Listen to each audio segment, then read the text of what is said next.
पहला सपना है कि मुझे 3 साल के अंदर अपना निजी हेलीकॉप्टर चाहिए।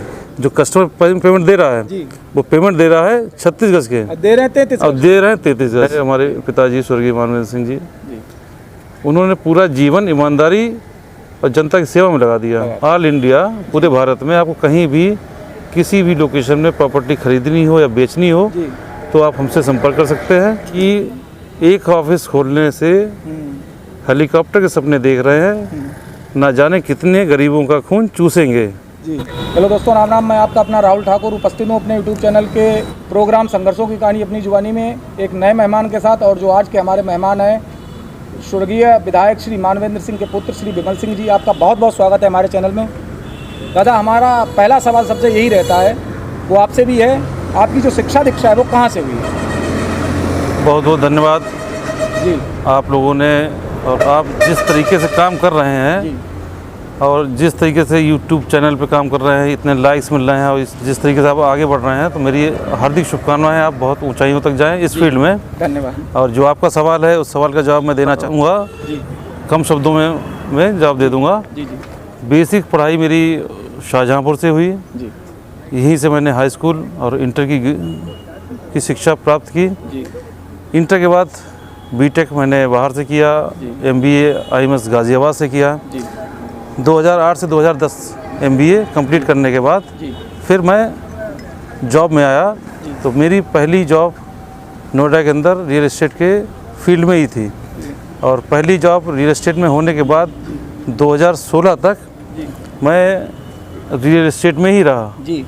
तो जो भी मैंने सीखा है रियल एस्टेट की ABCD जो भी सीखी है वो दिल्ली NCR से ही सीखी है। सारा फोकस और सारा काम हमारे दिल्ली NCR में ही रहे।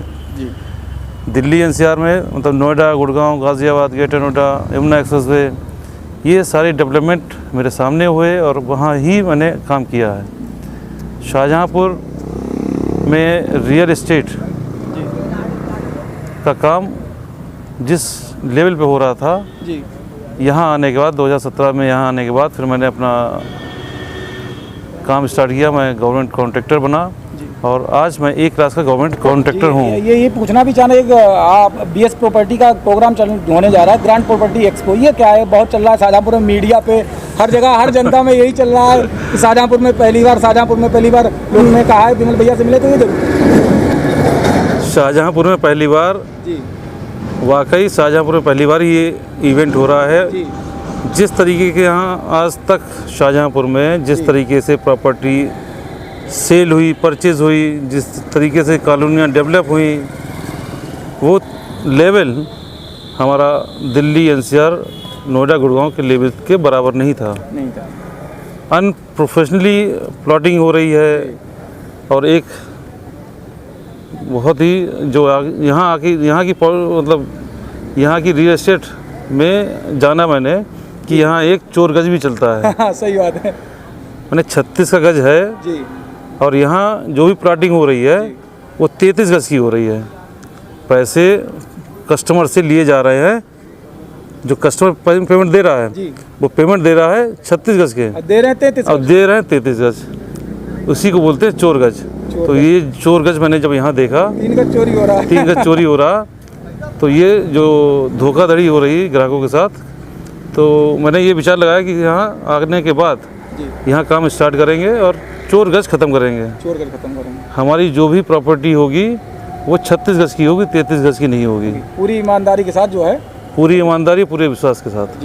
अगला सवाल हमारा ये इसी से संबंधित है, रियल एस्टेट से। और कोई व्यक्ति प्लाट लेना चाहता है, उसके पास पूरे पैसे नहीं है, वो EMI पर खरीदना चाहता है, उसकी क्या व्यवस्था है? बिल्कुल व्यवस्था है। जो भी प्रोजेक्ट्स हमारे पास हैं और जो हमारे प्लानिंग में हैं, भविष्य में किस तरीके से मैं प्रोजेक्ट लेके आऊँगा, क्या मेरी प्लानिंग है, तो अभी स्टार्ट किया है, प्लानिंग भी और है। तो जो प्रोजेक्ट भी हम करेंगे उन प्रोजेक्टों में लोन की सुविधाएं रहेंगी। सारी नॉर्म्स कंप्लीट होंगे, रेरा अप्रूव्ड प्रोजेक्ट हम लेके आएंगे और लोन की फैसिलिटीज़ वो रहेगी। बैंक डाउन पेमेंट देने के बाद आप बुकिंग करिए, डाउन पेमेंट दे दीजिए, उसके बाद आप बैंक से लोन करा लीजिए और लोन कराने के बाद आप अपनी EMI पे करते रहें। तो लोन की फैसिलिटीज़ रहेगी। जी जी। और एक सवाल और है कि विमल भैया जो है बहुत चर्चा में रहते हैं, तो लोगों ने ये भी कहा कि पूछना विमल भैया से कि आप किस तरीके की राजनीति कर रहे हैं और भविष्य में किस तरीके की राजनीति करना चाहते हैं। चर्चाएं तो होनी चाहिए, ज़िंदगी में चर्चाएं नहीं हुई तो कुछ नहीं तो कुछ नहीं। सही बात। तो हम हैं, आप भी चर्चा में बहुत हैं। आप लोगों की दुआ से। अगर मैं आपसे कहूँ आप चर्चा में बहुत हैं, तो कुछ अलग कर रहे हैं इसलिए चर्चा में हैं, सही बात। और हम भी कुछ अलग कर रहे हैं इसलिए चर्चा में हैं। तो चर्चाएं तो होती रहनी चाहिए। चर्चाएं दो तरह की होती हैं, बदनाम हुए तो क्या हुए, नाम तो हुआ। एक ये अलग तरह की चर्चा है, और एक चर्चा है ईमानदारी की चर्चा। सही बात। तो हमारा जो पृष्ठभूमि है, हमारे पिताजी स्वर्गीय मानवेंद्र सिंह जी, उन्होंने पूरा जीवन ईमानदारी और जनता की सेवा में लगा दिया। तो एक गारंटी का नाम है मानवेंद्र सिंह। उन्होंने जो लकीर खींची है और जो खींच के गए हैं, तो मैं आपके माध्यम से कहना चाहूँगा कि जनता, कस्टमर्स को ये भरोसा दिलाना चाहता हूँ कि जो लकीर मेरे पिताजी खींच के गए हैं, वो लकीर छोटी नहीं होगी, उसको बड़ी करने का काम हम करेंगे।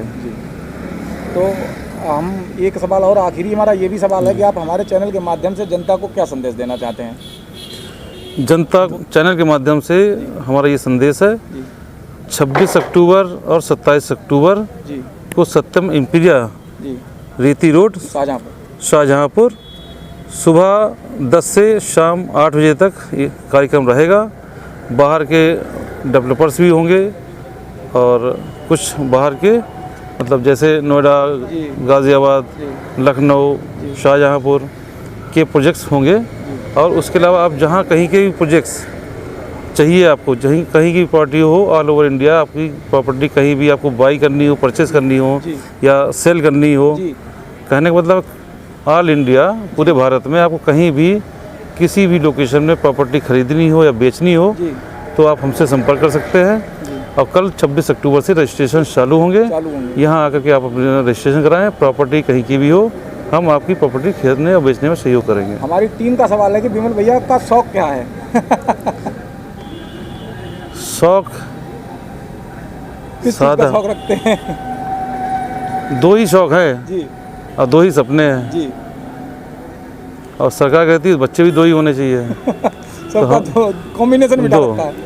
तो दो ही शौक हैं और दो ही सपने हैं। पहला सपना है कि मुझे 3 साल के अंदर अपना निजी हेलीकॉप्टर चाहिए। बहुत बढ़िया है। ये मेरा पहला शौक है जी। और दूसरा शौक है, मुझे जीवन में मुकेश अंबानी से बड़ा आदमी बनना है। बहुत बढ़िया बात। ये मेरा दूसरा सपना है। ये पब्लिक को भी देखना चाहिए और सीख लेनी चाहिए भैया से कि आप सपने हमेशा बड़े रखिए। और सपने बड़े रहेंगे तो आप सपने पूरे करेंगे। सपने देखेंगे नहीं तो सपने पूरे नहीं होंगे। सही बात है। और ये सपना हमने एक बार और भी किसी के सामने कहा, और उसमें एक फेसबुक के पत्रकार ने कमेंट लिखा कि एक ऑफिस खोलने से हेलीकॉप्टर के सपने देख रहे हैं, ना जाने कितने गरीबों का खून चूसेंगे। ये पत्रकार महोदय का नाम नहीं लूँगा, आपके माध्यम से उन पत्रकार महोदय तक मैं अपना संदेश भेज रहा हूँ कि एक चाय बेचने वाला आदमी प्रधानमंत्री बन सकता है, और एक चाय बेचने वाला आदमी प्रधानमंत्री बन सकता है, और पेट्रोल पंप पे तेल डालने वाला आदमी अंबानी बन सकता है, धीरू भाई अंबानी बन सकते हैं, और रिलायंस जैसी अंपायर खड़ा कर सकते हैं। तो मैं जीवन में बहुत कुछ कर सकता हूँ। अगर मेरे सपने ऊंचे हैं तो उन पत्रकार महोदयों को समझा देना कि मोदी जी किसी का खून चूस के प्रधानमंत्री नहीं बनना ही बने, जनता की सेवा करके और ईमानदारी से बने। और धीरू भाई अंबानी जी मेहनत करके ही आगे बढ़े हैं, वो किसी गरीब का खून नहीं चूसा उन्होंने। मेहनत और ईमानदारी से और लगन और सेवा से भी आगे बढ़ सकते हैं। तो पत्रकारिता का जो स्तर है आज के समय में शाहजहाँपुर में जो मैं देख रहा हूँ, आपके माध्यम से एक संदेश और देना चाहता हूँ सम्मानित पत्रकारों को कि जो ईमानदारी वाली खबरें चलाते हैं सम्मानित पत्रकार हैं, समाज में पत्रकार हैं। ऐसे सम्मानित पत्रकार महोदयों से मेरी विनती है कि ये जो फेसबुक वाले छोटे पत्रकार जो हैं, जिन्हें फेसबुक या पत्रकार पत्रकार आप कह सकते हैं कि जिन्हें लिखना नहीं आता, सिर्फ कॉपी पेस्ट आती है, तो वो सिर्फ कॉपी पेस्ट करते हैं और कॉपी पेस्ट करने में वो अपना नाम लिखना भी भूल जाते हैं, दूसरे का नाम ही लिख देते हैं। जी तो इस लेवल के पत्रकारों को अलग किया जाए या उनको अपने अंडर ले करके उन्हें थोड़ा सा ट्रेंड करें ताकि वो आगे बढ़ें। छोटे पत्रकार हैं, अभी शुरुआत की है, तो आपके लिए मेरा एक संदेश है कि बड़े पत्रकारों के साथ जुड़ें और उनसे कुछ सीखें और अपना स्तर आगे बढ़ाएं।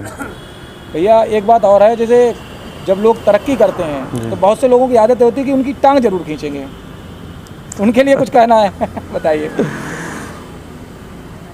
एक जी इंसानी फितरत है, जी वो कभी चेंज नहीं हो सकती। जी, वो फितरत इंसानी है, इसलिए चेंज नहीं हो सकती। तो शायरी में जवाब दीजिए। और जैसे कुत्ते की दुम कभी सीधी नहीं कभी सीधी नहीं हो सकती, चाहे 10 साल के लिए आप पाइप में डाल दीजिए, कभी जब आप निकलेगी निकालें तो टेढ़ी ही टेढ़ी निकलेगी। निकलेगी। तो ये इंसानी फितरत है, जी। ये कभी बदल- आदमी आगे बढ़ना चाहता है, हर व्यक्ति के सपने हैं आगे बढ़ना है, जीवन में आगे बढ़ना है, जी, लेकिन आगे अपनी मेहनत से नहीं बढ़ना है, टांग खींच के आगे बढ़ना है। तो उनके लिए कुछ आगे वाले को टांग खींच खींच के नीचे आ जाए, हाँ, फिर हम ऊपर जाएं। फिर हम ऊपर जाएं। जी। तो आज लगभग ज़्यादातर लोग टांग खींचने में लगे हैं, चाहे राजनीति के क्षेत्र में हो, चाहे व्यापार के क्षेत्र में हो, चाहे किसी भी क्षेत्र में हो, जी हर व्यक्ति एक दूसरे की टांग खींचने में लगा हुआ है। जी राजनीति में मैं जिलाध्यक्ष ना बन जाऊं, मैं मुख्यमंत्री ना बन जाऊं, मैं प्रधानमंत्री ना बन जाऊं, जी तो मेरे पीछे लोग लगे हुए हैं टांग खींचने में। जी, जैसे आपके पीछे भी लोग लगे होंगे हाँ, बहुत से लोग रहते कि हैं। बहुत से चैनल वाले लगे होंगे कि ककोड़ा बॉयज बेकार है, और ये कुछ नहीं है, कुछ नहीं है, तो टांग खींचने में आपके पीछे भी है। जो व्यक्ति तरक्की करता है उसकी टांग खींची जाती है, ये इंसानी फितरत है, ये ना आज तक चेंज हुई है और ना हम आप बदल सकते तो हैं। मेहनती लोगों के लिए क्या फिर संदेश? मेहनती लोगों के लिए हौसला रख, जी हौसला रख, जी वो मंजर भी आएगा, जी, प्यासे के पास चलकर समंदर भी आएगा। बहुत बढ़िया। थक कर न बैठ जी ऐ मंजिल के मुसाफिर, जी, मंजिल भी मिलेगी और जीने का मज़ा भी आएगा। वाह, बहुत बढ़िया। हौसला रख, वो मंजर भी है। अनिल भैया, हमारे चैनल को अपना कीमती समय देने के लिए बहुत बहुत धन्यवाद। और दोस्तों, बहुत जल्द मिलते हैं एक नए मेहमान के साथ, तब तक के लिए प्रोग्राम यहीं संपन्न होता है। राम राम।